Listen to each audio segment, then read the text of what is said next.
ರಾಣಿ ಚೆನ್ನಮ್ಮ ವಿಶ್ವವಿದ್ಯಾಲಯ, ಶಾಸ್ತ್ರೀಯ ಕನ್ನಡ ಭಾಷಾ ಅಧ್ಯಯನ ಸಂಸ್ಥೆ ಹಾಗೂ PM ಉಷಾ ನೀರು ಯೋಜನೆ ಇವರ ಈ ಸಂಯುಕ್ತ ಆಶ್ರಯದಲ್ಲಿ ಏರ್ಪಡಿಸಿರ್ತಕ್ಕಂತಹ ಹಳೆಗನ್ನಡ ಕಾವ್ಯ ರಸಗ್ರಹಣ ಎಂತಕ್ಕಂತಹ ಕಾರ್ಯಕ್ರಮದ ಈ ಮೊದಲನೆಯ ಗೋಷ್ಠಿಯನ್ನ ಆರಂಭಿಸುತ್ತಿದ್ದೇವೆ. ತಮಗೆಲ್ಲರಿಗೂ ಕೂಡ ಮತ್ತೊಮ್ಮೆ ಸ್ವಾಗತವನ್ನು ಕೋರ್ತಾ ಈ ಗೋಷ್ಠಿಯ ಉಪನ್ಯಾಸಕರಾಗಿ ಆಗಮಿಸಿರ್ತಕ್ಕಂತಹ ಪ್ರೊಫೆಸರ್ PS ಮಾಳಿಸರ್ ಅವರು ಹಾಗೆ ಅಧ್ಯಕ್ಷತೆಯನ್ನು ವಹಿಸಲಿರುವ ಪ್ರೊಫೆಸರ್ SM ಗಂಗಾಧರ ಸರ್ ಅವರು ವೇದಿಕೆಗೆ ಆಗಮಿಸಬೇಕೆಂದು ಕೇಳಿಕೊಳ್ತಾ ಇದ್ದೇನೆ. ವೇದಿಕೆಗೆ ಆಗಮಿಸಿದ ಪ್ರೊಫೆಸರ್ ಮಾಳಿಸರ್ ಅವರನ್ನ ರಾಣಿ ಚೆನ್ನಮ್ಮ ವಿಶ್ವವಿದ್ಯಾಲಯ, ಶಾಸ್ತ್ರೀಯ ಕನ್ನಡ ಭಾಷಾ ಅಧ್ಯಯನ ಸಂಸ್ಥೆ ಹಾಗೂ PM ಉಷಾ ನೀರು ಯೋಜನೆಯ ವತಿಯಿಂದ ಅವರಿಗೆ ತುಂಬು ಹೃದಯದ ಸ್ವಾಗತವನ್ನ ಕೋರ್ತಾ ಇದೆ. ಹಾಗೆಯೇ ಶ್ರೀಯುತರ ಪರಿಚಯವನ್ನು ಸಹಿತ ಈ ಸಂದರ್ಭದಲ್ಲಿ ಮಾಡಿಕೊಳ್ಳಲು ಇಚ್ಛೆ ಪಡ್ತಾ ಇದ್ದೇನೆ. ಮಾಳಿಸರ್ ಅವರು 1962ರಲ್ಲಿ ಅಥಣಿ ತಾಲೂಕಿನ ಜಂಬಿಗೆಯಲ್ಲಿ ಸದಾಶಿವ ದಾನಮ್ಮನವರ ದಂಪತಿಗಳ ಉದರದಿಂದ ಜನಿಸ್ತಾರೆ. ಇವರು ಸ್ನಾತಕೋತ್ತರ ಪದವಿಯನ್ನ ಕರ್ನಾಟಕ ವಿಶ್ವವಿದ್ಯಾಲಯ ಧಾರವಾಡದಿಂದ ಚಿನ್ನದ ಪದಕದೊಂದಿಗೆ ಪಡೆದುಕೊಳ್ತಾರೆ. ತದನಂತರ ಕರ್ನಾಟಕ ವಿಶ್ವವಿದ್ಯಾಲಯದ ಸಂಶೋಧನೆಯಲ್ಲಿ ತೊಡಗಿಕೊಂಡು ಕನ್ನಡ ಸಾಹಿತ್ಯದಲ್ಲಿ ಕನ್ನಡ ಎಂತಕ್ಕಂತಹ ಒಂದು ಸಂಶೋಧನಾ ವಿಷಯದೊಂದಿಗೆ ತಮ್ಮ ಮಹಾಪ್ರಬಂಧಕ್ಕೆ ಕರ್ನಾಟಕ ವಿಶ್ವವಿದ್ಯಾಲಯದ PhD ಪದವಿಯನ್ನು ಪಡೆದುಕೊಂಡು ಇಲ್ಲಿವರೆಗೂ ಸುಮಾರು 11 ಜನರ ಸಂಶೋಧನಾ ವಿದ್ಯಾರ್ಥಿಗಳಿಗೆ ಮಾರ್ಗದರ್ಶನ ಮಾಡಿರ್ತಕ್ಕಂಥದ್ದನ್ನ ಗಮನಿಸಿದಾಗ ಅವರೊಬ್ಬ ಸಂಶೋಧಕ ಪ್ರವೃತ್ತಿಯ ಪ್ರಾಧ್ಯಾಪಕರು ಎನ್ನುವಂತಹ ವಿಚಾರಧಾರೆಯನ್ನ ನಾವು ಮರೆಯುವಂತಿಲ್ಲ. ಹಾಗೆಯೇ ಸುಮಾರು ಕನ್ನಡ ಸಾಹಸದ ಲೋಕಕ್ಕೆ 50ಕ್ಕೂ ಹೆಚ್ಚು ಕೃತಿಗಳನ್ನ ಇವರು ರಚನೆ ಮಾಡಿರ್ತಕ್ಕಂಥದ್ದು. ಮುಖ್ಯವಾಗಿ ರಸಾಲ, ಮರಾಳ, ಕನ್ನಡ, ತಾಯಿ ದೇವಿಗೆ ಈ ಮುಂತಾದ ಕೃತಿಗಳು ಕನ್ನಡ ಸಾರಸ್ವತ ಲೋಕದಲ್ಲಿ ಬೆಳೆದಿರ್ತಕ್ಕಂಥವು ಎನ್ನುವಂತಹ ಮಾತನ್ನು ಹೇಳ್ತಾ, ಅಂತಹ ಈ ಕೃತಿಗಳ ಸಾಹಿತ್ಯ ಲೋಕಕ್ಕೆ ನೀಡಿರ್ತಕ್ಕಂತಹ ಮಾಳಿಯವರನ್ನ ಅನೇಕ ಪ್ರಶಸ್ತಿಗಳು ಸಹಿತ ಅರಸಿಕೊಂಡು ಬಂದಿರತಕ್ಕಂಥದ್ದನ್ನು ನಾವು ಕಾಣ್ತಾ ಇದ್ದೇವೆ. ಅವರಿಗೆ ಸಾಹಿತ್ಯ ಶ್ರೀ ಪ್ರಶಸ್ತಿ ಅಂತಕ್ಕಂಥದ್ದು, ಹಾಗೆಯೇ ಕರ್ನಾಟಕ ಸಾಹಿತ್ಯ ಅಕಾಡೆಮಿ ಬೆಂಗಳೂರು ಇವರು ನೀಡಿರ್ತಕ್ಕಂತಹ ಪ್ರಶಸ್ತಿ ಅಂತಕ್ಕಂಥದ್ದು ಇಲ್ಲಿ ಅವರು ಪಡೆದಿರ್ತಕ್ಕಂಥದ್ದು ಅವರ ಸಾಹಿತ್ಯ ಸೇವೆಯೇ ಅನನ್ಯವಾಗಿರುವಂತದ್ದು. ಹಾಗೆಯೇ ಈ ಗೋಷ್ಠಿಯ ಅಧ್ಯಕ್ಷತೆಯನ್ನು ವಹಿಸಿರ್ತಕ್ಕಂತಹ ಪ್ರೊಫೆಸರ್ SM ಗಂಗಾಧರ ಸರ್ ಅವರನ್ನ ಈ ಕಾರ್ಯಕ್ರಮಕ್ಕೆ ತುಂಬು ಹೃದಯದಿಂದ ಸ್ವಾಗತವನ್ನು ಕೋರ್ತಾ ಶ್ರೀಯುತರ ಪರಿಚಯವನ್ನು ಸಹಿತ 2 ಮಾತುಗಳಲ್ಲಿ ಹೇಳಲಿಕ್ಕೆ ಇಷ್ಟಪಡ್ತೀನಿ. SM ಗಂಗಾಧರಯ್ಯನವರು ಬಹುಭಾಷಾ ಪಂಡಿತರು, ಇಂಗ್ಲಿಷ್ ಸೇವೆಯ ಪದವಿಯನ್ನ ಗುಲ್ಬರ್ಗ ವಿಶ್ವವಿದ್ಯಾಲಯದಿಂದ ಪಡೆದುಕೊಂಡು ಬನಾರಸ್ ವಿಶ್ವವಿದ್ಯಾಲಯದಲ್ಲಿ ಕನ್ನಡ MA ಪದವಿಯನ್ನ ಪಡೆದುಕೊಂಡು ಮುಂದೆ ಇವರು ಡಾಕ್ಟರ್ ಶಂಭಾ ಅವರ ಕುರಿತು ಸಂಶೋಧನೆಯನ್ನು ಕೈಗೊಂಡು 2000 ಇಸ್ವಿಯಲ್ಲಿ PhD ಪದವಿಯನ್ನು ಪಡೆದುಕೊಂಡಿರ್ತಕ್ಕಂಥದ್ದು. ಹಾಗೆಯೇ 1998ರ ಸರ್ಕಾರಿ ಸೇವೆಯಲ್ಲಿ ಅವರು ನಮ್ಮನ್ನ ತಾವು ತೊಡಗಿಸಿಕೊಂಡು ಸುಮಾರು 50ಕ್ಕೂ ಹೆಚ್ಚು ಕೃತಿಗಳನ್ನ ರಚನೆ ಮಾಡಿರ್ತಕ್ಕಂಥದ್ದನ್ನ ನಾವು ಕಾಣ್ತಕ್ಕಂಥದ್ದು. ಹಾಗಾಗಿ ಇಂತಹ ಒಬ್ಬ ಬಹುಭಾಷಾ ವಿದ್ವಾಂಸ ಗಂಗಾಧರಯ್ಯನವರ ಸಾಹಿತ್ಯವನ್ನ ಆಧರಿಸಿಕೊಂಡು ಸುಮಾರು ರಾಜ್ಯ ಮತ್ತು ರಾಷ್ಟ್ರಮಟ್ಟದ ಪ್ರಶಸ್ತಿಗಳು ಸಹಿತ ಅವರಿಗೆ ಲಭಿಸಿವೆ ಎನ್ನುವಂತಹ ಒಂದು ಮಹತ್ವಾಕಾಂಕ್ಷೆಯ ವಿಚಾರಧಾರೆಗಳನ್ನ ತಮ್ಮೊಂದಿಗೆ ಹಂಚಿಕೊಳ್ತಾ ಅವರ ಸಂಪಾದನೆಯನ್ನು ಮಾಡಿರ್ತಕ್ಕಂತಹ ಅನೇಕ ಕೃತಿಗಳಲ್ಲಿ ಈ ಶಬ್ದ ಪ್ರಮಾಣ ಇರತಕ್ಕಂತಹ ಒಂದು ಸಂಪಾದಿತವಾಗಿರ್ತಕ್ಕಂತಹ ಸೀರಿಯಲ್ ತರ ಸುಮಾರು 20ಕ್ಕೂ ಹೆಚ್ಚು ಅವರ ಒಂದು ಸಂಪಾದನೆ ಕೃತಿ ಕನ್ನಡ ಸಾಹಿತ್ಯ ಲೋಕದಲ್ಲಿ ಬೆಳೆತಕ್ಕಂಥದ್ದು. ಇದು ಶರಣರ ಒಂದು ಜೀವನ ಚರಿತ್ರೆಗೆ ಸಂಬಂಧಪಟ್ಟಿರ್ತಕ್ಕಂಥ ಆಲೋಚನೆಗಳನ್ನ ಇಟ್ಕೊಂಡು ಅನೇಕ ವಿದ್ವಾಂಸರಿಂದ ಲೇಖನಗಳನ್ನ ಸಂಗ್ರಹಿಸಿ ಕನ್ನಡ ಸಾರಸ್ವತ ಮೂಲಕಕ್ಕೆ ನೀಡಿರ್ತಕ್ಕಂಥದ್ದನ್ನ ಕಾಣ್ತಾ ಇದ್ದೇವೆ. 2005ರಲ್ಲಿ ಇವರಿಗೆ ರಂಗ ಗಂಭೀರ ಎಂತಕ್ಕಂತಹ ಒಂದು ಪ್ರಶಸ್ತಿ ಬಂದಿರತಕ್ಕಂಥದ್ದನ್ನ ಗಮನಿಸಬಹುದು. ಈ ನಿಟ್ಟಿನಲ್ಲಿ ಗಂಗಾಧರ ಸೈನವರು ಅತ್ಯಂತ ಅನನ್ಯವಾಗಿ ಕನ್ನಡ ಸಾಹಿತ್ಯ ಸೇವೆಯನ್ನ ಸಲ್ಲಿಸಿರುವಂತವರು. ಶಾಸ್ತ್ರೀಯ ಕನ್ನಡ ಭಾಷೆ ಅಧ್ಯಯನ ಸಂಸ್ಥೆ ಅಧ್ಯಕ್ಷರಾಗಿ, ರಾಣಿ ಚೆನ್ನಮ್ಮ ವಿಶ್ವವಿದ್ಯಾಲಯದ ಡೀನರಾಗಿ, ಅನೇಕ ಸಿಂಡಿಕೇಟ್ ಸದಸ್ಯರಾಗಿ, ವಿದ್ಯಾ ವಿಷಯಕ ಪರಿಷತ್ತಿನ ಸದಸ್ಯರಾಗಿ, ಹಾಗೆಯೇ ಅನೇಕ ವಿಶ್ವವಿದ್ಯಾಲಯದ ಪಠ್ಯಕ್ರಮ ರಚನೆ ಮಂಡಳಿಯ ಸದಸ್ಯರಾಗಿ ತಮ್ಮನ್ನ ತಾವು ತೊಡಗಿಸಿಕೊಂಡು ಸಾರಸ್ವತ ಲೋಕದಲ್ಲಿಯೂ ಮತ್ತು ಅಕಾಡೆಮಿಕ್ ಎರಡರಲ್ಲಿ ಸಹಿತ ತಮ್ಮನ್ನು ತಾವು ಗುರುತಿಸಿಕೊಂಡು ತಮ್ಮದೇ ಆಗಿರ್ತಕ್ಕಂಥ ಛಾಪನ್ನ ಮೂಡಿಸಿರುವಂತವರು. ಅವರನ್ನು ಕೂಡ ಮತ್ತೊಮ್ಮೆ ಈ ಕಾರ್ಯಕ್ರಮಕ್ಕೆ ಸ್ವಾಗತಿಸುತ್ತಾ, ಈ ಕಾರ್ಯಕ್ರಮದಲ್ಲಿ ಆಸೀನರಾಗಿರ್ತಕ್ಕಂತಹ ಸಿಂಡಿಕೇಟ್ ಸದಸ್ಯರು, ಅಕಾಡೆಮಿಕ್ ಸಬ್ ಕೌನ್ಸಿಲ್ ಸದಸ್ಯರು ಹಾಗೂ ಡೀನರ್ಗಳನ್ನ ಈ ಕಾರ್ಯಕ್ರಮದಿಂದ ಸ್ವಾಗತವನ್ನ ಕೋರ್ತಾ ಇದ್ದೇನೆ. ಹಾಗೇನೆ ಈ ಕಾರ್ಯಕ್ರಮದಲ್ಲಿ ಅನೇಕ ಮಹಾವಿದ್ಯಾಲಯ, ರಾಣಿ ಚೆನ್ನಮ್ಮ ವಿಶ್ವವಿದ್ಯಾಲಯ ವ್ಯಾಪ್ತಿಯಲ್ಲಿ ಇರತಕ್ಕಂತಹ ಅನೇಕ ಮಹಾವಿದ್ಯಾಲಯದ ಕನ್ನಡ ಹಾಗೂ ಇತರೆ ವಿಷಯದ ಪ್ರಾಧ್ಯಾಪಕರು ಆಗಮಿಸಿದ್ದಾರೆ. ಅವರನ್ನು ಸಹಿತ ನಾನು ರಾಣಿ ಚೆನ್ನಮ್ಮ ವಿಶ್ವವಿದ್ಯಾಲಯದ ಶಾಸ್ತ್ರೀಯ ಕನ್ನಡ ಭಾಷಾ ಅಧ್ಯಯನ ಸಂಸ್ಥೆಯಿಂದ ತುಂಬ ಹೃದಯದ ಸ್ವಾಗತವನ್ನ ಕೋರ್ತಾ ಇದ್ದೇನೆ. ಅದೇ ರೀತಿಯಾಗಿ ರಾಣಿ ಚೆನ್ನಮ್ಮ ವಿಶ್ವವಿದ್ಯಾಲಯದ ವಿವಿಧ ವಿಭಾಗಗಳಿಂದ ಆಗಮಿಸಿರ್ತಕ್ಕಂತಹ ಅನೇಕ ಪ್ರಾಧ್ಯಾಪಕ ಮಿತ್ರರನ್ನು ಸಹಿತ ನಾನು ತುಂಬ ಹೃದಯದ ಸ್ವಾಗತವನ್ನ ಕೋರ್ತಾ ಇದ್ದೇನೆ. ಹಾಗೆಯೇ ಈ ಕಾರ್ಯಕ್ರಮದ ಕೇಂದ್ರ ಬಿಂದುಗಳಾಗಿರ್ತಕ್ಕಂತಹ ವಿದ್ಯಾರ್ಥಿಗಳು ಈ ಕಾರ್ಯಕ್ರಮದಲ್ಲಿ ಪಾಲ್ಗೊಂಡಿದ್ದಾರೆ.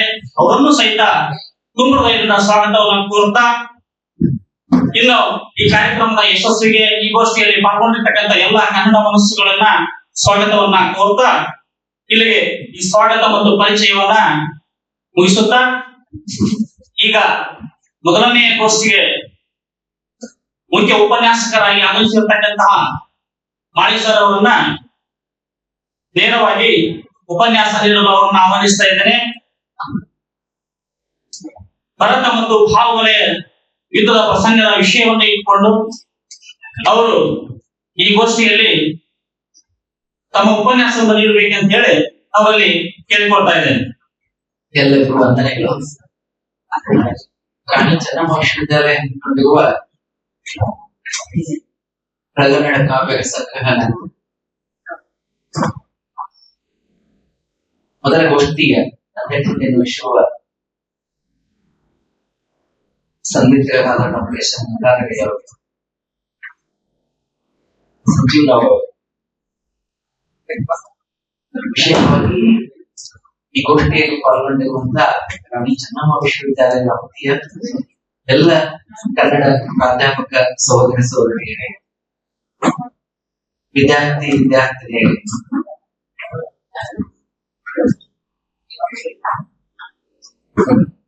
ನಮ್ಮ ಪ್ರಾಧ್ಯಾಪಕರು ಹೋಗೋಕ್ಕಿಂತ ಮೊದಲು ಪುರುಷೋತ್ತಮ ಬಿಳಿಮಲೆ ಅವರು ಬಹಳ ವಿದ್ವತ್ಪೂರ್ಣವಾದ ಕೆಲವು ಮಾತುಗಳನ್ನ ಹೇಳಿದರು. ಇತ್ತೀಚಿನ ದಿನಗಳಲ್ಲಿ ಅಂತ ಉಪನ್ಯಾಸ ಕೇಳೋದೇ ಅಪರೂಪ ಅನಿಸಿಕೊಂಡಿರುವಂತಹ ಸಂದರ್ಭದಲ್ಲಿ ಅಂತವೂ ಕೂಡ ಇವತ್ತು ನಮ್ಮ ಮಧ್ಯದಲ್ಲಿ ಇದ್ದಾಗಲ್ಲ, ನಾವೆಲ್ಲ ಹೆಮ್ಮೆ ಪಡ್ಬೇಕು. ನಾನು ಶೋಭಾ ನಾಯ್ಕ ಅವರು ಫೋನ್ ಮಾಡಿದಾಗ ಯಾವ ವಿಷಯದ ಬಗ್ಗೆ ಮಾತಾಡ್ತೀವಿ ಅಂತ ಕೇಳಿದ್ರು. ನಾ ಹೇಳಿದೆ, ಕಾರ್ಯಕ್ರಮದ ರೂಪರೇಷೆ ಏನು? ಇಲ್ಲ, ಸಾಯಂಕಾಲ ಒಂದು ಯಕ್ಷಗಾನ ಸಂದರ್ಭದ ಅದು ಗದಾ ಯುದ್ಧ ಅಂದ್ಕೂಡ್ಲೆ ನಂದು ಒಂದು ಯುದ್ಧ ಆಗಿ ಅದು ಗದಾ ಯುದ್ಧ ಸಂದರ್ಭ ಪ್ರಸಂಗ. ನಾನು ಆಯ್ಕೊಂಡದ್ದು ಭರತ ಬಾಹುಬಲಿ ಯುದ್ಧ ಪ್ರಸಂಗ. ಯಾಕೆ ಅದನ್ನ ನಾನು ಆಯ್ಕೆ ಮಾಡಿಕೊಂಡೆ? ನಾನು ಇಡೀ ಕಾವ್ಯವನ್ನು ಓದ್ಲಿಕ್ಕೆ ಹೋಗೋದಿಲ್ಲ, ಅದರ ರಸವನ್ನ ವಿದ್ಯಾರ್ಥಿಗಳಿಗೆ ನಮ್ಮ ಪ್ರಾಧ್ಯಾಪಕರು ಪಾಠ ಮಾಡಿ ಮಾಡಿ ಮಾಡಿ ಅದನ್ನು ಕುಡಿದು ಅಗಿಸ್ಕೊಂಡಿರ್ತಾರೆ, ಪ್ರಶ್ನೆ ಇಲ್ಲ. ವಿದ್ಯಾರ್ಥಿಗಳಿಗೆ ಒಂದಿಷ್ಟು ಗೊತ್ತಾಗ್ಲಿ ಅನ್ನುವಂತ ಉದ್ದೇಶದಿಂದ ಅದನ್ನು ಆಯ್ಕೊಂಡೆ. ಇವತ್ತು ಯುದ್ಧ ಕಾಲ, ಒಂದ್ ಕಡೆ ಇರಾನ್ ಇರಾಕ್ ಯುದ್ಧ, ರಷ್ಯಾ ಉಕ್ರೇನ್ ಯುದ್ಧ, ಪಾಕಿಸ್ತಾನ ಭಾರತ ಯುದ್ಧ.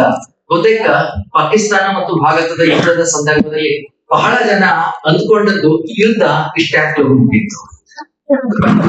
ಅದನ್ನ ಟಿವಿ ಒಳಗ ಒಂದು ಮ್ಯಾಚ್ ನೋಡುವಷ್ಟರ ಮಟ್ಟಿಗೆ ನಮ್ಮ ಮನೋಸ್ಥಿತಿ ಬಂದ್ಬಿಟ್ಟಿತ್ತು. ಅದಕ್ಕ ಗದಾಯುದ್ಧ ಗದಾಯುದ್ಧ ನಡೆದು ದುರ್ಯೋಧನ ಮತ್ತು ಭೀಮನ ನಡುವೆ ಗದಾಯುದ್ಧ ನಡೀತದ. ಆ ಗದಾಯುದ್ಧದಲ್ಲಿ ದುರ್ಯೋಧನನ ಅವಸಾನ ಆಗ್ತದೆ. ಒಂದ್ ಕಡೆ ರಣ್ಣನ ಗದಾಯುದ್ಧ, ನಾನು ಆಯ್ಕೊಂಡದ್ದು ಪಂಪನ ಆದಿಪುರಾಣದಲ್ಲಿಯ ಒಂದು ಯುದ್ಧ ಸಂದರ್ಭ.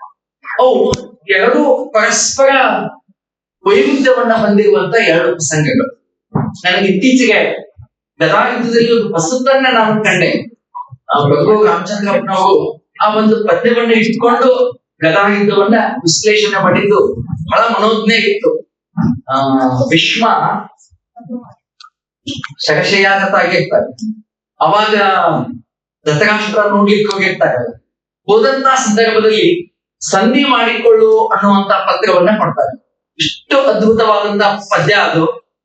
ಶರಮಂದಂ ತೆಗೆದು ನಿಜೋದಗದಿ ಲೆಕ್ಕಣಿಕೆ ಮಾಡಿ, ಗಜಮದ ಮಸಿಯಂ ಧರಿಸಿ ಪತಾಕ ಪಟದೋಳ್ ಬಗೆದಟ್ಟಿದಂ ಅಂದ ನೃಪತಿಗೆ ಸಿಂಧು ಸುತ. ಇಷ್ಟು ಅದ್ಭುತ ಅನಿಸಿತ್ತು. ಅದನ್ನ ಬಹಳ ಚೆನ್ನಾಗಿ ಅದನ್ನ ಭಗವಾನ್ ರಾಮಚಂದ್ರಪ್ಪನವರು ಅನ್ವಯ ಮಾಡಿದ್ರು. ಅದಕ್ಕೆ ಅವರು ವ್ಯಾಖ್ಯಾನ ಮಾಡಿದ್ದೇನು ಅಂತಂದ್ರ, ಯುದ್ಧ ಭೂಮಿಯಲ್ಲಿಯೂ ಕೂಡ ಭೀಷ್ಮ ಶಾಂತಿ ಸಂದೇಶವನ್ನ ಕಳಿಸ್ತಾರೆ. ಅದು ಯಾವುದರ ಮೂಲಕ ಅನ್ನೋದನ್ನ ಅವ್ರು ಹೇಳಿದ್ದು ಯುದ್ಧದ ಸಾಮಗ್ರಿಗಳ ಮೂಲಕನೇ. ಶರವೊಂದನ್ನು ತೆಗೆದು ನಿಜೋದರ, ತನ್ನ ದೇಹದಲ್ಲಿ ನಟ್ಟಿರುವಂತ ಒಂದು ಬಾಣವನ್ನ ತೆಗೆದು ಅದನ್ನ ಲೆಕ್ಕಣಿಕೆ ಮಾಡಿದ್ದ. ಆ ಬಾಣ ಲೆಕ್ಕಣಿಕೆ ಆಗ್ತದೆ. ಆನೆಯ ಮದ ಗಜಮದ ಮಸಿಯಂ ತರಿಸಿ, ಸಂಜಯನ ಮೂಲಕ ತರಿಸ್ತಾನೆ. ಆನೆಯ ಮದ, ಅದು ಆನೆಗಳು ಯುದ್ಧದಲ್ಲಿ ಪ್ರಮುಖ ಪಾತ್ರವನ್ನು ವಹಿಸುವಂತ ಆನೆಯ ಮದವನ್ನೇ ಮಸಿ ಮಾಡೋದು. ಯಾವುದನ್ನ ಕಾಗದ ಮಾಡ್ತಾನೆ ಅಂತಂದ್ರೆ ಪತಾಕ ಪಟದೋಳು. ಯುದ್ಧ ಮಾಡಿ ರಥ ಎಲ್ಲ ಕಡೆದು ಬಿದ್ದು ಆ ರಥಕ್ಕೆ ಎತ್ತಿ ಕಟ್ಟಿದಂತ ಧ್ವಜಗಳಿದ್ವಲ್ಲ, ಪ್ರತಾಪದ ಧ್ವಜಗಳು ಇವತ್ತ ಸಂದೇಶದ ಪತ್ರಗಳಂತ. ಅದರ ಮೇಲೆ ಆತ ಬರೀತಾನೆ. ನನಗ ಒಂದು ಪ್ರಸಾದ ಅನಿಸಿದ್ದೇನು ಅಂತಂದ್ರೆ, ಇಷ್ಟೆಲ್ಲ ಆ ಶಾಂತಿ ಸಂದೇಶವನ್ನ ಭೀಷ್ಮ ಯಾರಿಗೆ ಕಳಿಸಿದ ಅನ್ನೋದಕ್ಕ ರನ್ನ ಉಪಯೋಗಿಸುವಂತ ಎರಡು ಶಬ್ದಗಳು. ಸಿಂಧು ಸುತ, ಒಂದ್ ಕಡೆ ಸಿಂಧು ಸುತ ಯಾರಿಗೆ ಪತ್ರ ಬರದ ಅಂತಂದ್ರ ಅಂದಡ. ಎಷ್ಟು ಅಲ್ಲಿಯ ವ್ಯಂಜಕತೆ ಧ್ವನಿ. ಯಾರಿಗೆ ಪತ್ರ ಬರದ ಅಂತಂದ್ರ ಯಾವನಿಗೆ ಓದ್ಲಿಕ್ಕೆ ಬರುದಿಲ್ಲಲ್ಲ ಅವನಿಗೆ ಪತ್ರ. ಆಮೇಲೆ ನಾನು ಮೊನ್ನೆ ಗದಾಯುದ್ಧದ ಬಗ್ಗೆ ಮಾತಾಡುವಂತ ಸಂದರ್ಭ ಬಂದಾಗ ಮತ್ತೊಮ್ಮೆ ಗದಾಯುದ್ಧವನ್ನು ಓದಿದೆ. ಪೇಮೆಂಟ್ ತಗೊಳ್ಕೊಂಡು ಗದಾಯುದ್ಧ ಓದಿದ್ದೆ, ಪೇಮೆಂಟ್ ಇಲ್ಲದ ಗದಾಯುದ್ಧ ಓದಿದೆ. ನಾನು ನಿವೃತ್ತನಾದ ಮೇಲೆ ಗದಾಯುದ್ಧ ಓದಿದಾಗ ನನಗೆ ಬಹಳ ಅದ್ಭುತ ಅನಿಸ್ತು. ನನ್ನೆಲ್ಲ ಗೆಳೆಯರಿಗೆ ಅದನ್ನ ಹಂಚ್ಕೊಂಡೆ. ಏನು ಅಂತಂದ್ರೆ, ಇವತ್ತು ಆ ಪ್ರಸಂಗ, ಈ ಪ್ರಸಂಗಕ್ಕ ತಂದು ನಾನು ಮಾತಾಡ್ ಮುಗಿಸ್ತೇನೆ.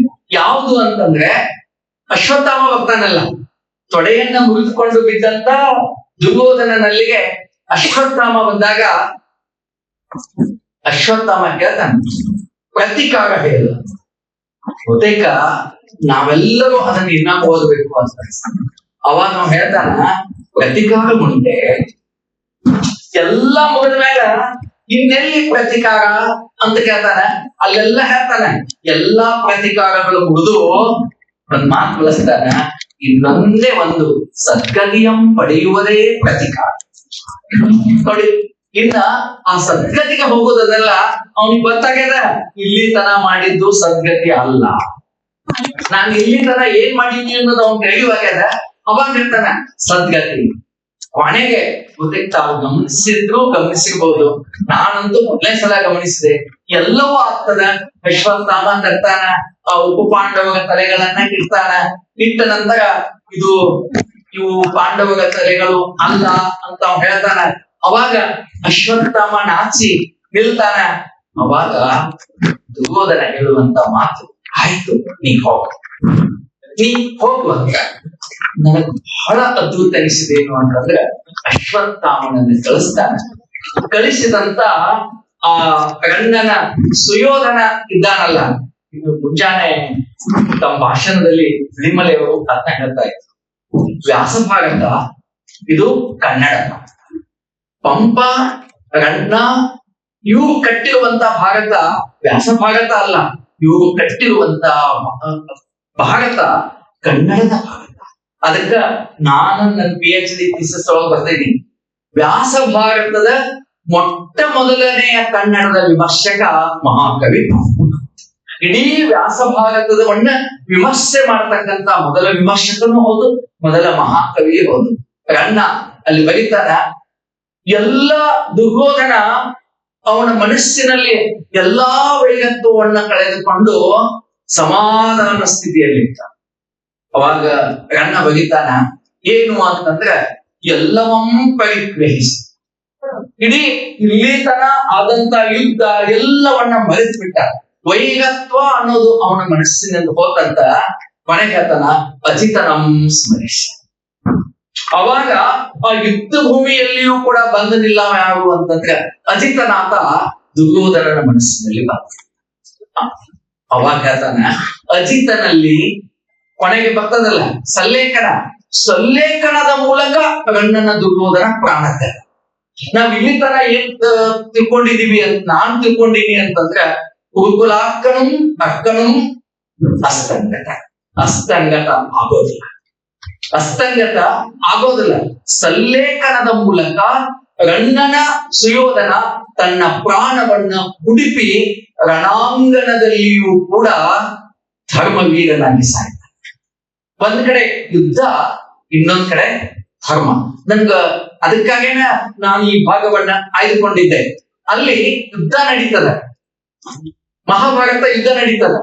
ಮಹಾಭಾರತ ಯುದ್ಧ ಇನ್ನೂ ಒಂದು ಕಾಕತಾಳೀಯ ಅಂತಂದ್ರ, ನಾವೆಲ್ಲ ಯಾವ ಮಹಾಭಾರತವನ್ನು ಓದ್ತೀವಲ್ಲ, 18 ಪರ್ವಗಳಿರುವಂತ ಮಹಾಭಾರತ, ಆ ಮಹಾಭಾರತದ ಕೊನೆಯ ಪರ್ವನೇ ಶಾಂತಿ ಪರ್ವ.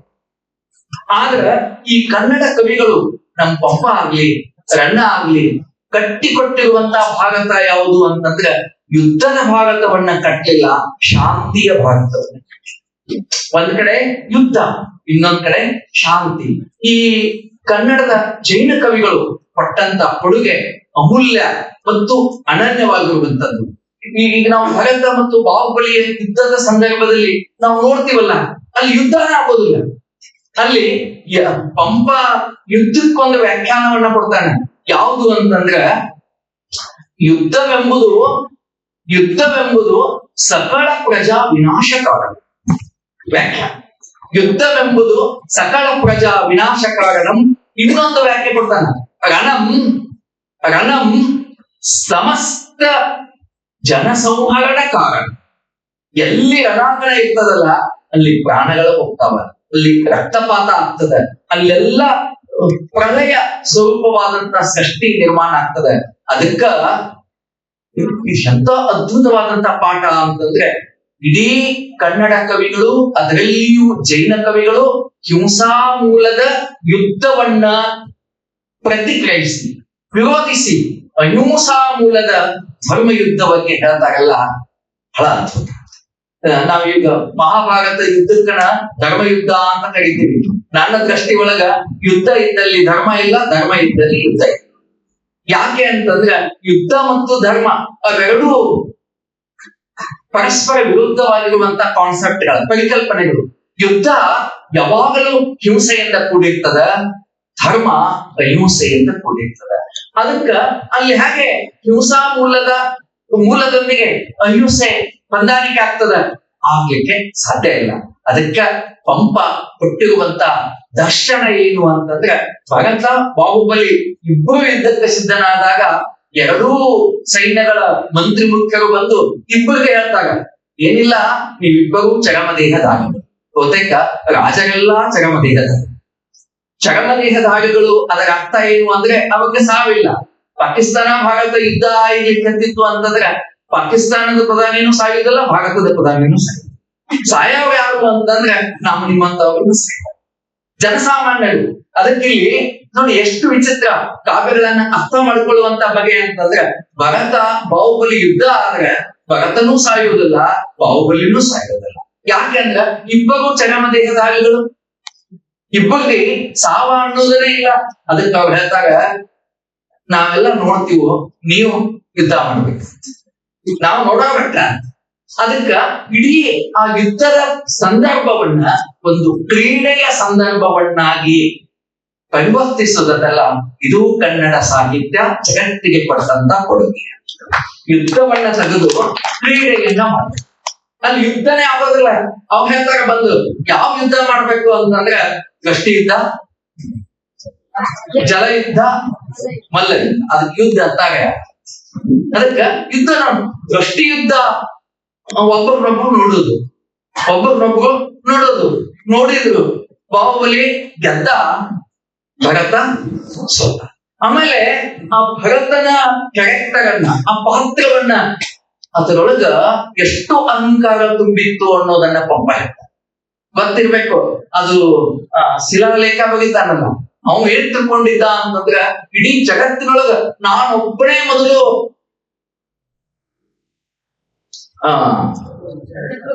ಚಕ್ರವರ್ತಿ ಅಂತ ನಾನೊಬ್ಬನೇ ಮಾಡಿದೀನಿ, ಇಡೀ ಚಕ್ಕಂಡನ ಮಂಡಲವನ್ನ ಗೆದ್ದಂತ ಮೊದಲ ಅರಸ ನಾನು ಅಂತ ತಿಳ್ಕೊಂಡಿದ್ದ. ಅಲ್ಲೆಲ್ಲ ಎಲ್ಲ ಇಂಥವೆಲ್ಲ ಅಲ್ಲೇ ಇದು ಶಾಸ್ತ್ರ.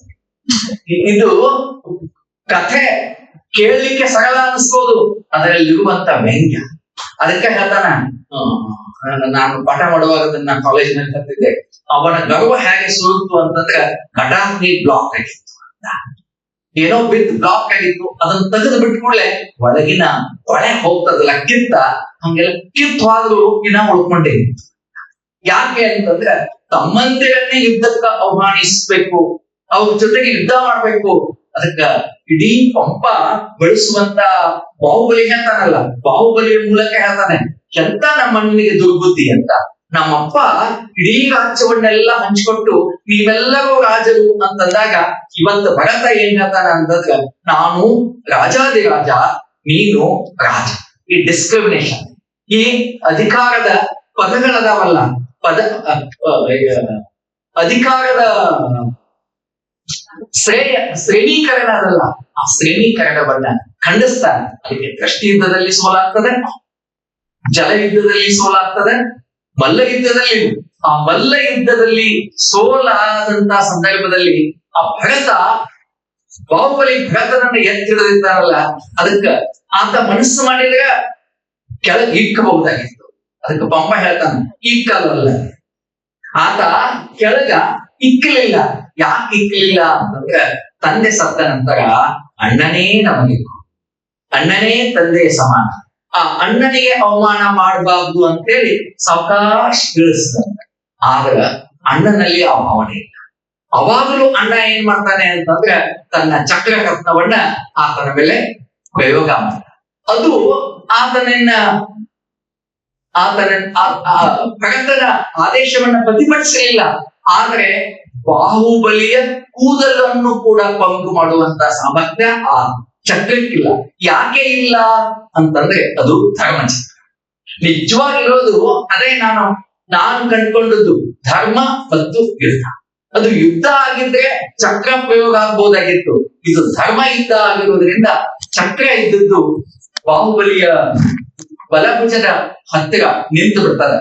ಆವಾಗ ತಪ್ಪಿನ ಅರಿವಾಗಿ ಪಂಪ ಒಂದು ಪದ್ಯ ಹೇಳ್ತಾನೆ. ಬಹಳ ಅದ್ಭುತವಾದಂತ ಪದ್ಯ ಅಂತ ನಾನು ತಿಳ್ಕೊಂಡಿದ್ದೀನಿ. ನೋಡಿ,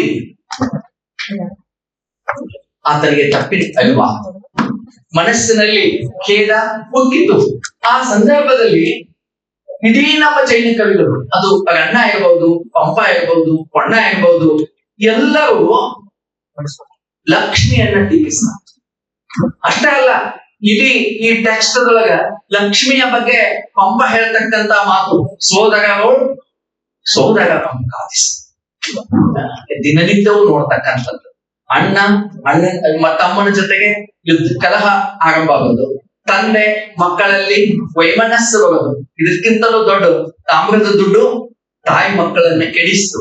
ಇಡೀ ಎಲ್ಲವೂ ಲಕ್ಷ್ಮಿಗೆ ಆರೋಪಿಸ್ತಾರೆ. ಯಾಕೆ ಆರೋಪಿಸ್ತಾರೆ ಅನ್ನೋದನ್ನ ಒಳನೋಟದಲ್ಲಿ ನೋಡಿದಾಗ ಲಕ್ಷ್ಮಿ ಅನ್ನೋದು ಭೋಗದ ಜೀವನ. ಜೈನ ಧರ್ಮ ಹೇಳೋದು ವೈರಾಗ್ಯ.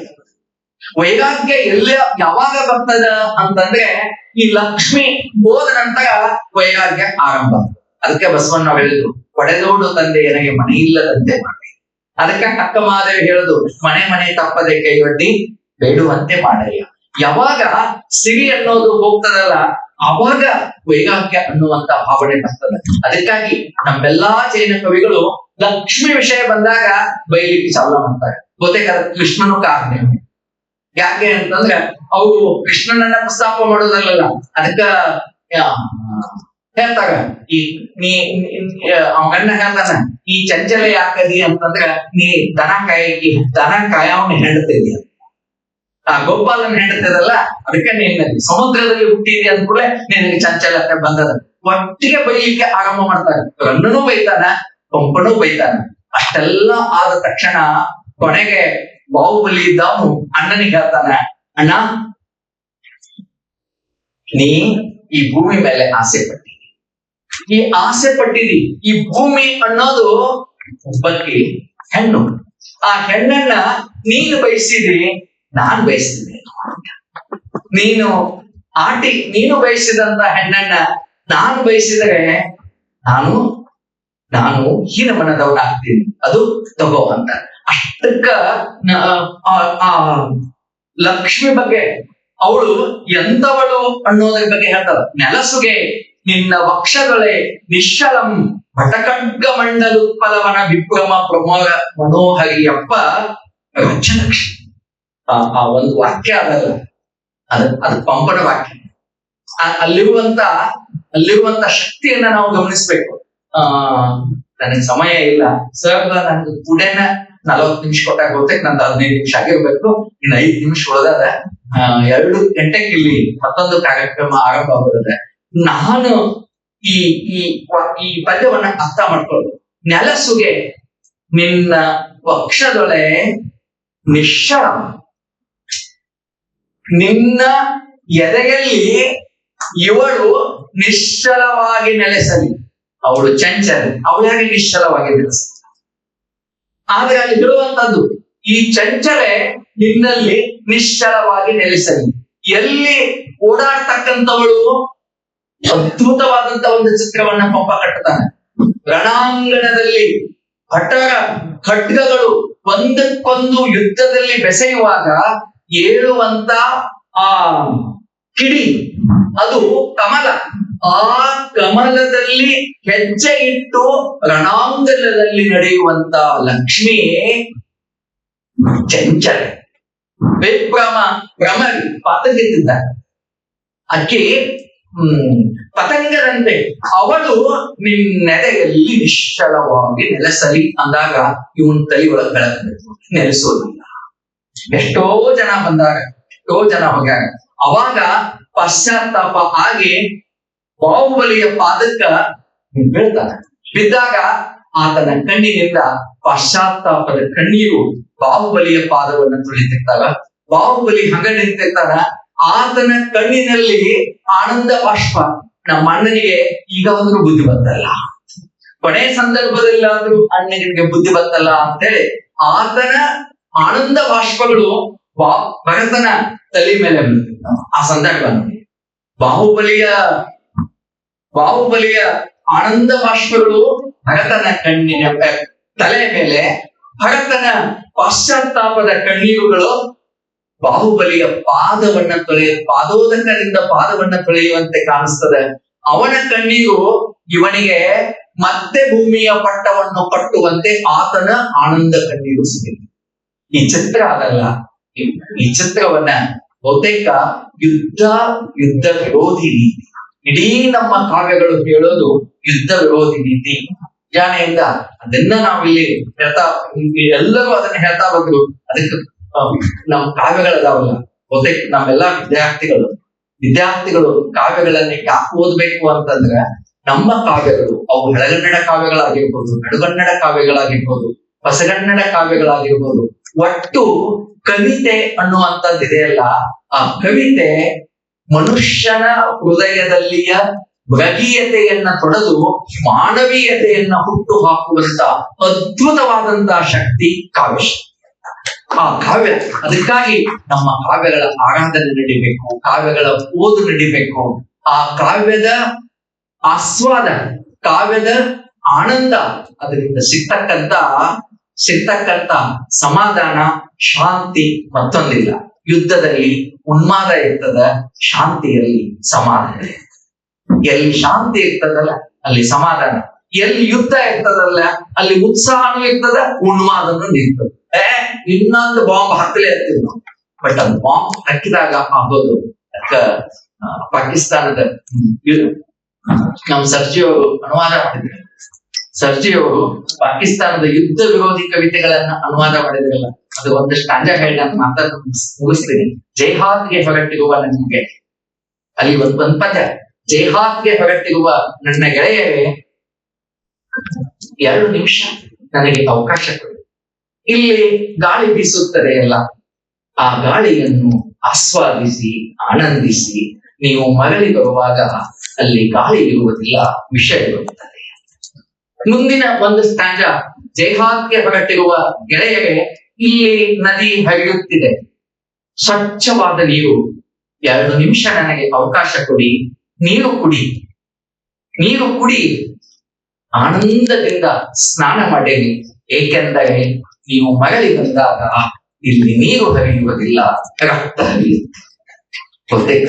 ಇಂಥ ಶಾಂತಿ ಸಂದೇಶವನ್ನ ಕೊಡುವಂತ ಕಾವ್ಯಗಳು ನಮ್ಮ ಅದಾವಲ್ಲ, ಕಾವ್ಯಗಳು ಯಾವಾಗಲೂ ಇದೇ ನಮ್ಮ ಜೀವನ ಸಂದೇಶ ಅಂದ್ರೆ ಶಾಂತಿ ಸಂದೇಶ.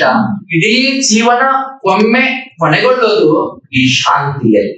ಅದಕ್ಕಾಗಿ ಇಂಥ ಕಾವ್ಯವನ್ನ ನಮ್ಮ ಮಹಾಕವಿಗಳು ಕಟ್ಟಿಕೊಟ್ಟಾಗ ಆ ಹಳಗನ್ನಡದ ಕಾವ್ಯ ಓದ್ಬೇಕು, ಹೊಸಗನ್ನಡದ ಕಾವ್ಯನ ಓದ್ಬೇಕು.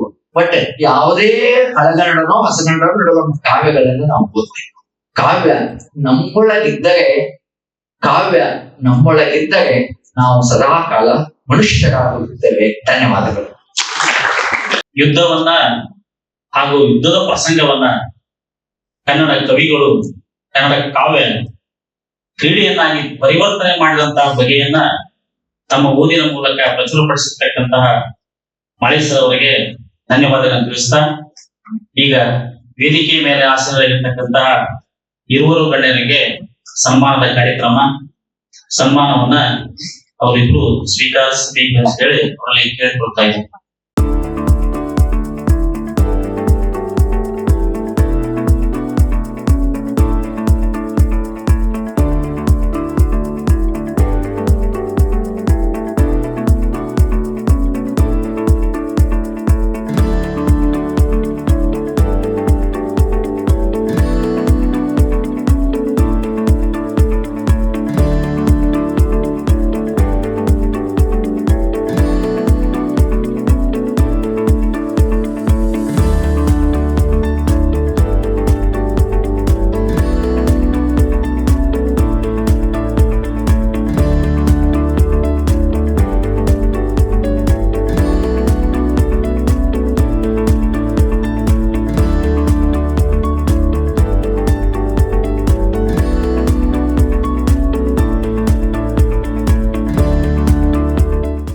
ಸನ್ಮಾನ ಸ್ವೀಕರಿಸಿದ ಇಬ್ಬರು ಗಣ್ಯರಿಗೆ ಧನ್ಯವಾದಗಳನ್ನು ತಿಳಿಸ್ತಾ, ಈಗ ಈ ಗೋಷ್ಠಿಯ ಅಧ್ಯಕ್ಷತೆಯನ್ನು ವಹಿಸಿರ್ತಕ್ಕಂತಹ ಪ್ರೊಫೆಸರ್ ಎಸ್.ಎಂ. ಗಂಗಾಧರ ಸರ್ ಅವರು ಅಧ್ಯಕ್ಷೀಯ ನುಡಿಗಳನ್ನ ಆಡಬೇಕಂತೇಳಿ ಅವರಿಗೆ ಕೇಳ್ಕೊಳ್ತಾ ಇದ್ದಾರೆ. ವೇದಿಕೆಯಲ್ಲಿ ಅಲಂಕೃತರಾಗಿರ್ತಕ್ಕಂಥ ಹಿರಿಯರು ಹಾಗೂ ನಮ್ಮ ಹಿತೈಷಿಗಳಾದಂತ ಪ್ರೊಫೆಸರ್ ಮಾಳಿಸರ್ ಅವರ ಹಾಗೂ ನನ್ನ ಸಹೋದ್ಯೋಗಿ ಹನುಮಂತಪ್ಪ ಸಂಜೀವಣ್ಣ ಸರ್ ಅವರ, ವೇದಿಕೆಯ ಮುಂಭಾಗದಲ್ಲೇ ಆಸೀನರಾಗಿರ್ತಕ್ಕಂಥ ಎಲ್ಲ ಸಹೋದ್ಯೋಗಿ ಮಿತ್ರರ, ಬಹಳ ಸಂತೋಷ ಸಂಗತಿ ಇವತ್ತೆಲ್ಲರೂ ಕೂಡ ಬಂದಿದ್ರಿ. ನಾನು ವಿಶೇಷವಾಗಿ ನಮ್ಮನ್ನೆಲ್ಲ ಗೌರವಪೂರ್ವಕವಾಗಿ ಸಭೆಗೆ ಸ್ವಾಗತಿಸ್ಕೊಳ್ತಾ, ಇಂದಿನ ಈ ಒಂದು ರಸಗ್ರಹಣ ಕಾವ್ಯದ ಬಗೆಗೆ, ಪಂಪನ ಬಗೆಗೆ ಕೇವಲ 10 ನಿಮಿಷಗಳಲ್ಲಿ ಹೇಳುವಂತಂದ್ರೆ ಇದು ಬಹಳ ಕಷ್ಟ ಕೆಲಸ. ಅದರಲ್ಲಿ ಇನ್ನೂ ಕೂಡ ಆದಿ ಪುರಾಣ, ನಿಮ್ಗೆಲ್ಲ ಆದಿ ಪುರಾಣದ ಕಥೆ ಸುಮ್ಮನೆ ಹೇಳಕ್ಕೂ ಆಗೋದಿಲ್ಲ ನಿಮಿಷದಲ್ಲಿ. ತ್ರಿಷಷ್ಟಿ ಲಕ್ಷಣ ಶಲಾಕ ಪುರುಷರು ಅಂತ ಅದರಲ್ಲಿ ತೀರ್ಥಂಕರ ಕಥೆಗಳು ಕೂಡ ಬಂತು. ಅದನ್ನ ಜನಸೇನಾಚಾರ್ಯರು ಸಂಸ್ಕೃತದಲ್ಲಿ ಬರೀತಾರೆ, ಕನ್ನಡದಲ್ಲಿ ಅದನ್ನ 1.5 ಶತಮಾನಗಳ ತರುವಾಯ ಆದಿಪುರಾಣ ಕಾವ್ಯವನ್ನ ಪಂಪ 1940 ಸುಮಾರಿನಲ್ಲಿ ಬರೆದ್ರು. ಈ ತ್ರಿಷಷ್ಟಿ ಶಲಾಕ ಪುರುಷ ಅಂದ್ರೆ ಯಾರು? ಆದಿಪುರಾಣದ ಹಿನ್ನೆಲೆ 24 ತೀರ್ಥಂಕರರ ಕತೆ, 12 ಚಕ್ರವರ್ತಿಗಳ ಕತೆ, 9 ವಾಸುದೇವರ ಅಂದ್ರೆ ನಾರಾಯಣರ ಕತೆ, ಮತ್ತೆ 9 ಪ್ರತಿವಾಸುದೇವರ ಕತೆ, ಹಾಗೆ 9 ಬಲದೇವರ ಕಥೆಗಳು ಅದರಲ್ಲಿ ಸಿಗ್ತವೆ. ಈ 7ನೇ ಶತಮಾನದ ಈ ಕಾವ್ಯ ಕನ್ನಡಕ್ಕೆ ಬಂದದ್ದು. ಇವರು ಬೆಳಗ್ಗೆ ಹೇಳಿದ್ರು ರೀಸನಾಲಿಟಿ ಅಂತ, ನೇಟಿವಿಸಮ್ ಅಂತ ಕೇಳಿ ಪದೇ ಪದೇ ಶಬ್ದಗಳನ್ನು ಬಳಸ್ತಾ ಹೋದ್ರು. ಈ ನೇಟಿವಿಸಮ್ಗೆ ನಮ್ಮ ಪಂಪ ಬಲ ಕೊಟ್ಟದ್ದು ಈ ಆದಿಪುರಾಣದ ಕಥಾನಕದ ಮೂಲಕ. ಈ ಜನಸೇನಾಚಾರ್ಯರ ಅದನ್ನ ಪರಂಪರೆ, ಈ ಗುಣಭದ್ರಾಚಾರ್ಯರು ಅಂತ ಹೇಳಿ ಅಮೋಘ ಪತಂಗದ ಗುರುಗಳು ಕೂಡ ಆ ಆಸ್ಥಾನದಲ್ಲಿ ಇದ್ದಂಥವ್ರು. ಅವರು ಈ ಭರತ ಬಾಹುಬಲಿಯ ಕಥೆಯನ್ನ 4ನೇ ಆಶ್ವಾಸದಲ್ಲಿ ಅಂದ್ರೆ ಈ ಪಂಪ ತರೋದಕ್ಕೆ ಕಾರಣನೇ ಇದೆ. ಅದಕ್ಕಿಂತ ಹಿಂದೆ ಸುಮಾರು ಆಶ್ವಾಸಗಳಿದೆ. ನನಗೆ ಇಷ್ಟವಾದಂತದ್ದು ಅಂತಂದ್ರೆ ನಾನು 9ನೇ ಆಶ್ವಾಸ. ಯಾಕೆ? ಏನಿದೆ 9ನೇ ಆಶ್ವಾಸದಲ್ಲಿ? ನೀಲಾಂಜನೆಯ ಅದ್ಭುತವಾದಂತ ಒಂದು ಮೇಷ್ಟ್ರು ಅದನ್ನ ಮಾತಾಡ್ತಾರೆ ಅಂತ ಹೇಳಿ ನಾನು ಸ್ವಲ್ಪ ಸೈಟ್ ತಗೊಂಡೆ. ಯಾಕಂದ್ರೆ ಅವ್ರು ಹೇಳ್ಬಿಟ್ಟಿದ್ರ ಆ ಕಾರಣ. ಯಾಕೆ ಅಂತಂದ್ರೆ ಪ್ರಾಯಶಃ ಈ ಜೈನರ ಕಾವ್ಯಗಳೇ ಹೀಗೆ. ಜೈನರ ಕಾವ್ಯಗಳಲ್ಲಿ ಪಂಚಕಲ್ಯಾಣಗಳು ಅಂತ ಬರ್ತವೆ. ನೀವು ಆದಿಪುರಾಣವನ್ನು ಓದ್ಬೇಕು ಅಂತಂದ್ರೆ ಈ ಪಂಚ ಕಲ್ಯಾಣಗಳನ್ನ ಓದ್ಬೇಕು. ಅವುಗಳಲ್ಲಿ ಗರ್ಭಾವತರಣ ಕಲ್ಯಾಣ ಮೊದಲೇ ಇದ್ದು, 2ನೇದು ಜನನ ಕಲ್ಯಾಣ ಅಂತ ಹೇಳಿ, 3ನೇದು ಪರಿನಿಷ್ಕ್ರಮಣ ಕಲ್ಯಾಣ, 4ನೇದು ಕೇವಲ ಜ್ಞಾನ ಕಲ್ಯಾಣ, 5ನೇದು ಪರಿನಿರ್ವಾಣ ಕಲ್ಯಾಣ. ಅದರಲ್ಲಿ ಈ ಪರಿನಿಷ್ಕ್ರಮಣ ಕಲ್ಯಾಣ ಇದೆಯಲ್ಲ, ಇದು ಮಹತ್ವ. ಇದನ್ನ ನಾವು ಗೃಹಸ್ಥಾಶ್ರಮ ಅಂತ ಕರಿತೀವಿ. ನೋಡಿ, ಭಾರತದಲ್ಲಿ ಆಶ್ರಮಗಳನ್ನ ಅಂದ್ರೆ ಜೀವನವನ್ನ ಒಂದು ಜೀವನ ಧರ್ಮ ಅಂತ ಕರಿತೀವಿ, ಏನು ಮಾನವ ಧರ್ಮ ಅಂತ ಕರಿತೀವಿ. ಜೊತೆಗೆ ನಮ್ಮ ಆಶ್ರಮಗಳನ್ನ ಕರಿತೀವಿ. ನಾಟ ಜೀವನ ಹೋರಾಟ ರಂಗಭೂಮಿ ಅಲ್ಲ, ಅದನ್ನೇ ಪಂಪ ಹೇಳಲ್ಪಟ್ಟಿದ್ದು. ಅಂದ್ರೆ ಈ ಪರಿನಿಷ್ಕ್ರಮಣ ಅನ್ನೋದು ಹೇಗಿರುತ್ತೆ ಅಂದ್ರೆ ಮನಸ್ಸಿನ ಪರಿವರ್ತನೆ. ಯಾವಾಗ ಬಾಹುಬಲಿ ತನ್ನ ಅಣ್ಣನನ್ನ ಎತ್ತಿ ನೆಲಕ್ಕೆ ಕುಕ್ಕಬೇಕು ಅನ್ನುವಂತ ಸಂದರ್ಭದಲ್ಲಿ ಅವನಿಗೆ ಬಂದದ್ದು ಕೇವಲ ಜ್ಞಾನ. ಆ ಕೇವಲ ಜ್ಞಾನ ಏನೋ ನಾನು ಯಾಕೆ ಕೊಲ್ತಾ ಇದ್ದೀನಿ, ನನ್ನ ಅಣ್ಣನನ್ನ ನಾನು ಕೊಂದ ಕೇವಲ ಈ ರಾಜ್ಯ ಲಕ್ಷ್ಮಿಗಾಗಿ, ಕೇವಲ ಈ ರಾಜ್ಯಕ್ಕಾಗಿ ನನ್ನ ಸಹೋದರನನ್ನು ಕೊಂದ. ತನ್ನ ತಂದೆ ಆದಿನಾಥ ಏನ್ ಮಾಡಿದ್ದಾನೆ, 2 ಪಾರ್ಕ್ ಮಾಡಿ ಕೊಟ್ಬಿಟ್ಟಿದ್ದಾನೆ, ಹಂಚಾಕ್ ಅವನು ತಪಸ್ಗೆ ಹೋಗ್ಬಿಟ್ಟಿದ್ದಾನೆ. ಅಲ್ಲಿ ಇಲ್ಲ ಭರತ ಶಸ್ತ್ರಾಕಾರದಲ್ಲಿ ಹುಟ್ಟಿದಂತಹ ಚಕ್ರವನ್ನು ಇಟ್ಕೊಂಡು ಜಗತ್ತನ್ನ ಗೆದ್ಕೊಂಡು ಬಂದಾಗ ತೊಡಗೆ ಇನ್ನೇನು ಗೋದಾಪುರಕ್ಕೆ ಬರ್ಬೇಕು. ಅವಾಗ ಚಕ್ರವರ್ತಿ ನಿಂತ್ಕೊಂಡ ತಕ್ಷಣವೇ ಯಾರು ತಮ್ಮನ್ ಕರೆದ, ಅವ್ನು ಬರ್ಲಿಲ್ಲ. ನಾನ್ ಯಾರು? ನಾನ್ ಬಾಹುಬಲಿಯನ್ನ ಸೋಲ್ಸದಪ್ಪ. ಭರತನ ಮಹಿಮೆಯನ್ನ ನೀವು ಇನ್ನೂ ಯಾರು ಭರತೇಶ್ವರ ಬದಲು ಕೇಳ್ಬೇಕು. ನೀವು ಭರತ ಅದೆಷ್ಟು ಬಲಿಷ್ಠ ಅಂತಂದ್ರೆ ಅವನು ಹೇಳ್ತಾನೆ, ನಮ್ಮ ಪಂಪನಿಗಿಂತ ಅವನು ಇನ್ನೂ ಏನಂದ್ರೆ ಒಂದ್ ದಿವಸ ಗೂಢಚರ್ಯರ ಮೂಲಕ ಭರತ ನನ್ ಬಗ್ಗೆ ಏನ್ ಮಾತಾಡ್ಕೊಳ್ತಾರೆ ಅಂತ ಹೇಳಿ ಚರ್ಚೆ ಮಾಡ್ಕೊಳ್ತಾರೆ. ಆ ಚರ್ಚೆ ಮಾಡ್ಕೊಳ್ಳೋದ ಪ್ರಸಂಗ ಇದೆ, ಬಹಳ ವಿಚಿತ್ರವಾಗಿದೆ. ಏನಂತಂದ್ರೆ, ಇಲ್ಲ ನಾವೆಲ್ಲ ಮಾಡ್ತೀವಿ, ರಾಜ ಏನ್ ಕೆಲಸ ಮಾಡ್ತೀವಿ, ನಾವು ಯುದ್ಧದಲ್ಲಿ ಗೆದ್ಕೊಂಡು ಬಂದಿರೋದು, ನಾವು ಯಾಗವನ್ನು ಗೆದ್ಕೊಂಡು ಎಲ್ಲದನ್ನ ಜಗತ್ತನ್ನ ಗೆದ್ಕೊಂಡು ಬಂದಿರೋದು ನಾವು. ಈ ರಾಜ ಏನ್ ಮಾಡ್ತಾನೆ, ಆರಾಮಾಗಿ ಎಲ್ಲಿ ಕೂತ್ಕೊಂಡಿದ್ದಾನೆ ಅವನು, ಆಸ್ಥಾನದಲ್ಲಿ ಕೂತ್ಕೊಂಡಿದ್ದಾನೆ, ಶ್ರೀರಂಗಪಟ್ಟಣದಲ್ಲಿ ನಾಲ್ಕಂದ್ರೆ ಇನ್ನೇನಿದೆ ಮುಗೀತು. ಅಲ್ಲಿ ಸಮಸ್ಯೆ ಆಗೋದು ಏನಂತಂದ್ರೆ, ಅವನಿಗೆ ಭಾರತಕ್ಕೆ ಸಿಟ್ಟು ಬರುತ್ತೆ. ಯಾಕಂದ್ರೆ ರಾಜಧರ್ಮ ಪರಿಪಾಲಕ ಅದೇನ್ ಮಾಡ್ತಾನೆ ಅಂತಂದ್ರೆ, ತನ್ನ ಕಿರುಬೆರಳನ್ನ ಸೊಟ್ಟ ಮಾಡಿ ಇಟ್ಕೊಳ್ತಾರೆ, ಮುಡಿಸ್ಕೊಂಡ್ಬಿಡೋದು. ಈ ಕಿರುಬೆರಳನ್ನ ಮುಡಿಸಿದಾಗ ಏನಾಗುತ್ತೆ ಅಂತಂದ್ರೆ, ನೆಕ್ಸ್ಟ್ ಡೇ ಬೆಳಿಗ್ಗೆ ಎದ್ದು ಅಯ್ಯೋ ಯಾಪದ ಕಿರುಬೆರಳು ಮುಡಿಸ್ಕೊಂಡ್ಬಿಟ್ಟಿದೆ ಅಂತ. ರಸಗ್ರಹಣ ಅಂತಂದ್ರೆ ಇದು.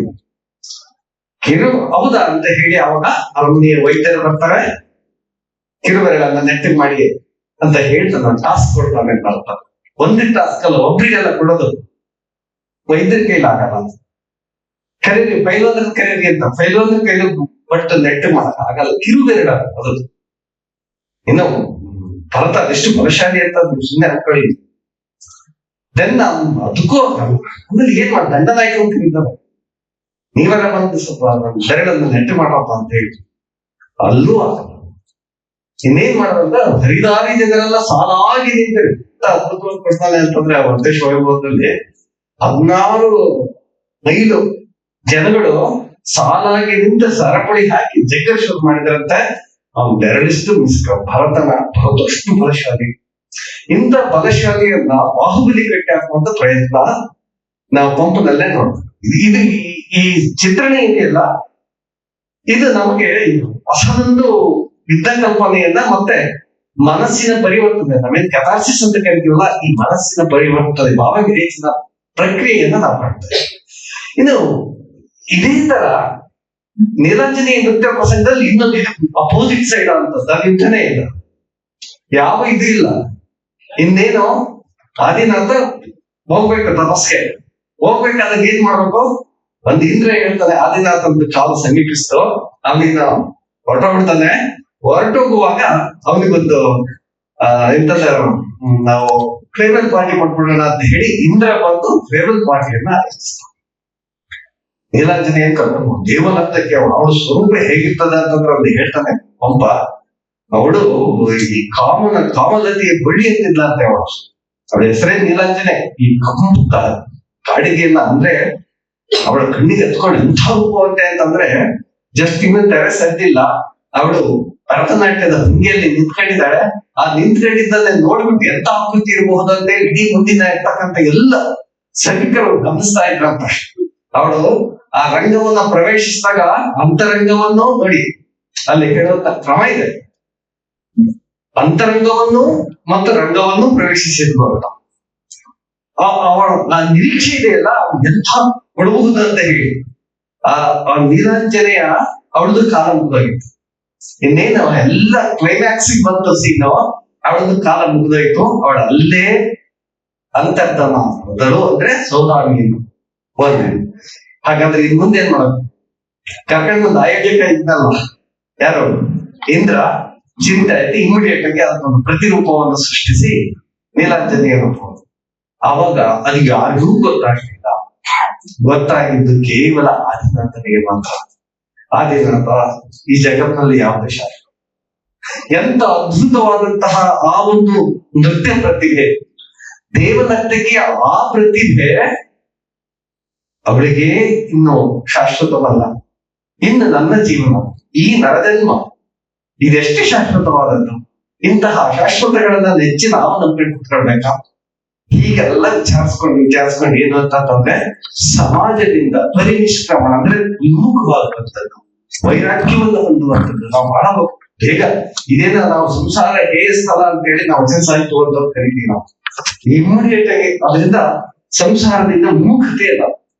ಅಂದ್ರೆ ಭರತನ ಇಲ್ಲಿ ಭರತನ ಚಿತ್ರಣವನ್ನ ಯಾಕಂತ ನೋಡಿ, ತನ್ನ ಮಗನಿಗೆ ಆ ವಂಶ ಬಂದಿದೆ, ಯಾವ್ದು ಆದಿನಾಥನ ಅಂಶ ಇವ್ರ ಮೇಲೆ ಪ್ರಭಾವ ಎಷ್ಟು ಮಟ್ಟಿಗೆ ಪ್ರಭಾವ ಬೀರಿದೆ ಅಂತಂದ್ರೆ ಗೊತ್ತೇ ಇಲ್ಲ ಭರತ ನಾನಷ್ಟು ಬಲಶಾಲಿ ಎನ್ನುವುದನ್ನ ಮರೀತಾರೆ.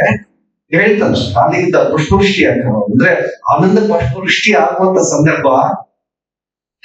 ಇನ್ನು ಭರತನ ಚೆಲುವು ಎಷ್ಟು ಮಟ್ಟಿಗಿತ್ತು, ಭರತನ ಭೋಗ ಎಷ್ಟು ಮಟ್ಟಿಗಿತ್ತು, ಇದಕ್ಕೆ ಆಧುನಿಕ ಮನಃಶಾಸ್ತ್ರಜ್ಞರಾಗಿರ್ತಕ್ಕಂಥ ಸಿಗ್ಮಂಡ್ ಫ್ರೈಡ್ ಅಂತ ಏನಿದೆಲ್ಲ ಮಾತಾಡ್ತಾರೆ. ಮನುಷ್ಯನಲ್ಲಿ ಅಹಂಕಾರ, ಲಿಬಿಡೋ ಅಂತ ಕರೀತಾರೆ ಅವ್ರ ಪರಿಭಾಷೆ, ಮತ್ತೆ ಈಗೋ, ಇವೆರಡು ಇದ್ದಾವ. ಇವೆರಡು ಮನುಷ್ಯನಲ್ಲಿ ಇದ್ದೇ ಇರ್ತವೆ. ಭೋಗ, ಇನ್ನೊಂದು ಒಂದು ಹೊಂದಬೇಕು ಎನ್ನುವಂತ ಲಾಲಸೆ, ಭೋಗ ಲಾಲಸೆ, ಅಥವಾ ಅದನ್ನ ನನ್ನದನ್ನಾಗಿ ಮಾಡ್ಕೊಳ್ಬೇಕು. ಯಾವುದೇ ಜಗತ್ತು ಈ ಭೂಮಿಯನ್ನ ನನ್ನದನ್ನಾಗಿ ಮಾಡ್ಬೇಕು, ಈ ಹೆಣ್ಣನ್ನ ನನ್ನದನ್ನಾಗಿ ಮಾಡ್ಕೊಳ್ಬೇಕು, ಈ ವಸ್ತು, ಈ ಐಶ್ವರ್ಯ, ಈ ಸಮಾಜ ಎಲ್ಲದನ್ನ ನನ್ನದನ್ನಾಗಿ ಮಾಡ್ಕೊಳ್ಬೇಕು ಅಂತ ಅಂದ್ಕೊಂಡಿದ್ದಲ್ಲ. ಹಾಗೇನೆ ಇಲ್ಲಿ ಕೂಡ ಹಾಗೇ ನಡೆಯುತ್ತೆ, ಎಲ್ಲದನ್ನೂ ನನ್ನದಾಗಿ. ಇದು ಲಿಬಿಡೋ ಪ್ರೈಡ್ ನಲ್ಲಿ ಬಹಳ ಮುಖ್ಯವಾದದ್ದು. ಎಲ್ಲ ಮನುಷ್ಯರಿಗೆ ಇರುತ್ತೆ. ಯಾವ ಮನುಷ್ಯನಿಗೆ ನನಗೆ ಬೇಡಪ್ಪ ಅಂತ ವೈರಾಗ್ಯವನ್ನು ಹೋಗ್ತದೆ. ಅದರಲ್ಲಿ ಸಹಜ ವೈರಾಗ್ಯವಂತ ಸಾಧ್ಯವೇ ಇಲ್ಲ. ಒಂದು ನಾವು ಬಹಳ ವೈರಾಗ್ಯ ಪಡೆದ ಯಾವಾಗ ಅಂತಂದ್ರೆ ಅಭಾವ ವೈರಾಗ್ಯವನ್ನು, ಸ್ವಭಾವತಃ ವೈರಾಗ್ಯವನ್ನು ಹೊಂದದೇ ಇಲ್ಲ.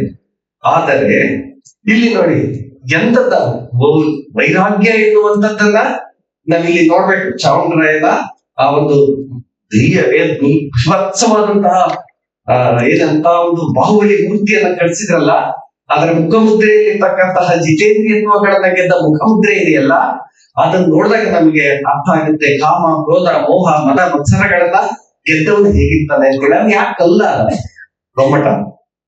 ಗೊಮ್ಮಟ ಶಿಲೆ ಯಾಕಂದ, ಗೊಮ್ಮಟ ಶಿಲೆ ಅಂತ ಕರಿತೀವಿ ನಾವು.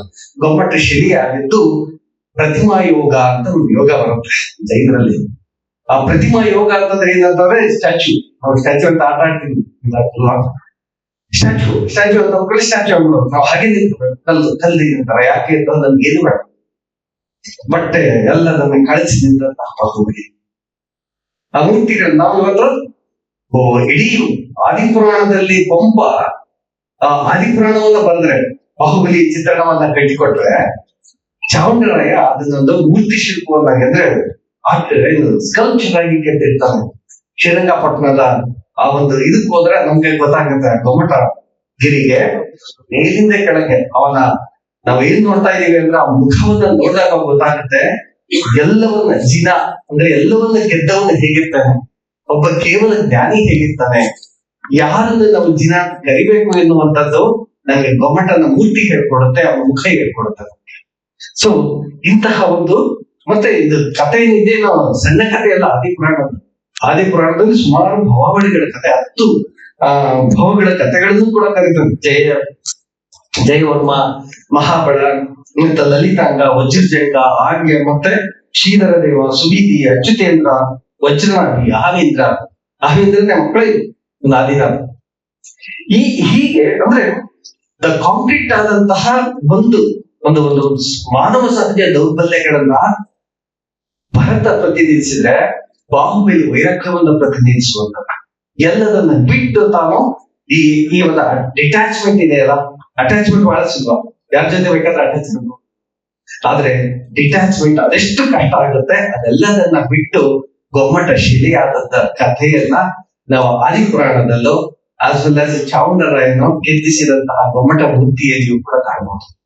ಸೊ ಇನ್ನು ಏನೇನ ಹೇಳೋದಕ್ಕೆ ಮೇಸ್ಟ್ರು ಎಲ್ಲ ಹೇಳ್ಬಿಟ್ಟಿದ್ದಾರೆ ನಮ್ಗೆ. ಆದ್ರೆ ಆದ್ರೆ ಈ ಲಲಿತಾಂಗನ ಸಂದರ್ಭ ಹೇಗಿತ್ತು ಅಂತಂದ್ರೆ, ಯಾರು ಅವಳು ನೀಲಾಂಜನೆ ಅವಳ ಅಂತರ್ಧಾನಗಳಾಗ್ತಾಳೆ, ಅದು ಇವ್ರಿಗೆ ಗೊತ್ತಾಗತ್ತೆ ಅವಳದ್ದು ಎಷ್ಟು ಬ್ಯೂಟಿ ಇತ್ತು ಅಂತಂದ್ರೆ, ಸಾರಂ ಅನಂಗ ಜಂಗಮಲತಾ ಲಲಿತಾಂಗಿ ನೋಡಿ,